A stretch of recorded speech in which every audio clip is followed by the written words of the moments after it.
Hello beautiful ladies అందరూ ఎలా ఉన్నారు? బాగున్నారా? నేనండి మీ భవానీని. Welcome back to our YouTube channel. ఈరోజు మీకు సింపుల్ డిజైన్ చూపిస్తానండి. దానికోసం ఇది చేస్తున్నాను. దానికోసం 2 కట్ ఫ్లాట్ తీసుకున్నాను. Silk thread sky blue silk thread అనేది వ్రాప్ చేసుకున్నానండి.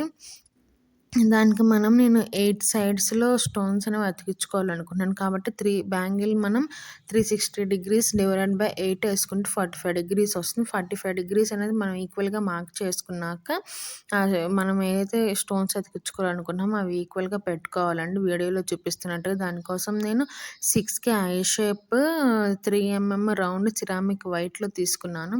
వాటిని వీడియోలో చూపిస్తున్నట్టుగా స్టిక్ చేసుకోవాలండి. చూస్తున్నారు కదా! సేమ్ అలానే స్టిక్ చేసుకోవాలి. మీకు గనుక ఈ వీడియో నచ్చినట్లయితే కొంచెం ఏదైనా ఇన్ఫర్మేటివ్ అనిపిస్తే ఖచ్చితంగా లైక్ చేయండి, షేర్ చేయండి, సబ్స్క్రైబ్ చేసుకోండి. ఎలా ఉందో కామెంట్ చేయడం